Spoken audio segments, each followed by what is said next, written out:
Students, एडुविला point channel में आपका स्वागत है। आज हम करने जा रहे हैं क्लास 7 की हिंदी की वर्कशीट नंबर 2।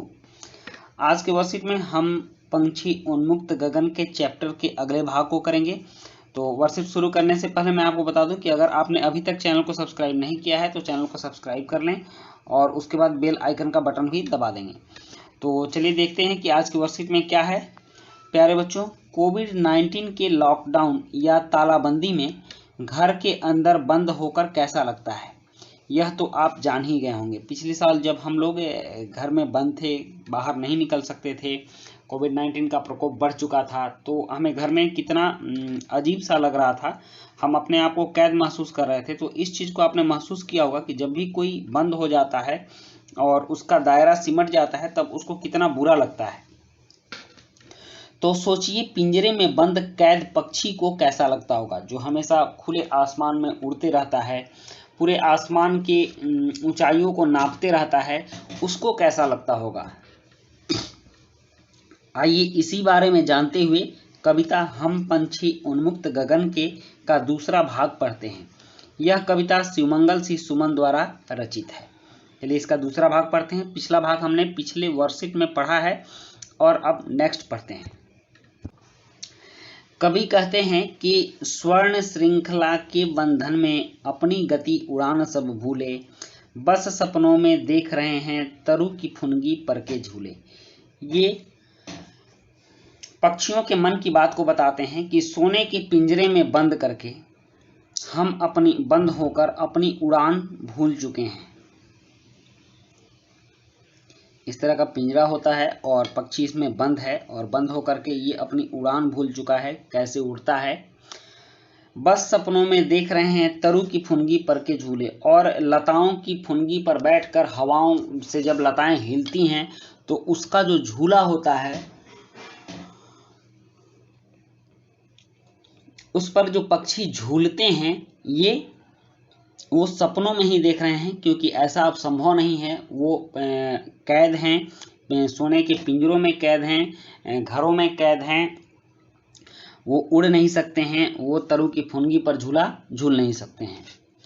ऐसे थे अरमान के उड़ते नीले नभ की सीमा पाने, लाल किरण सी चोंच खोल चुगते तारक अनार के दाने।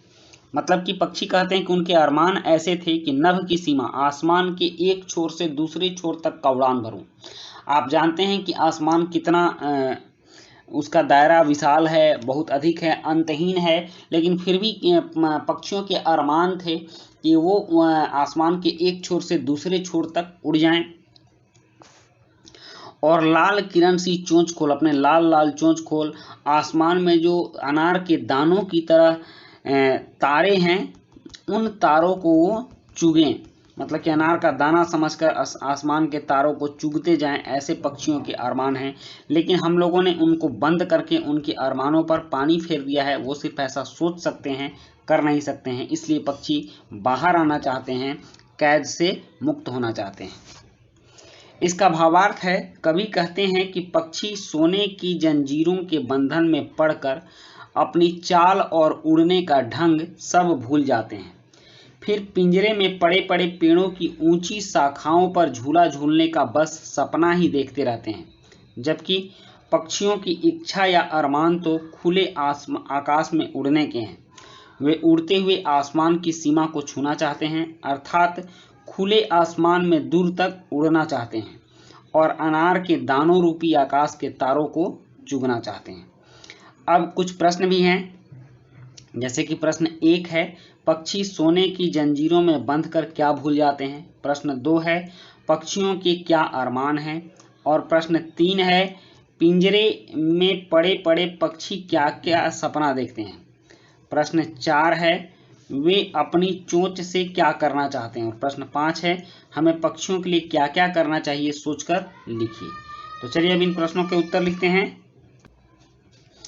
पहला प्रश्न है, पक्षी सोने की जंजीरों में बंध कर क्या भूल जाते हैं। तो इसका उत्तर है, पक्षी सोने की जंजीरों में बंध कर अपनी गति और उड़ान भूल जाते हैं।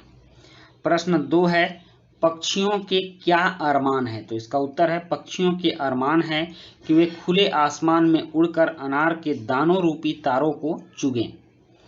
उसके बाद नेक्स्ट प्रश्न है 3 कि पिंजरे में पड़े पड़े पक्षी क्या सपना देखते हैं? तो इसका उत्तर है पिंजरे में पड़े पड़े पक्षी लताओं की फुनगी पर झूला झूलने का सपना देखते हैं।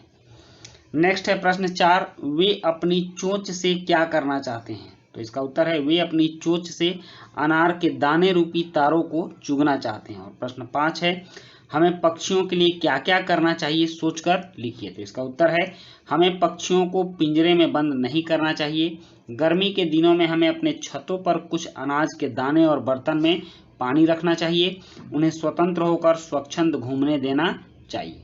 तो बच्चों, ये थी आपकी आज की वर्कशीट और आज की वर्कशीट कंप्लीट होती है। वीडियो अच्छी लगी हो तो लाइक, सब्सक्राइब, कमेंट जरूर कीजिएगा। मिलते हैं नेक्स्ट वीडियो में। Thank you.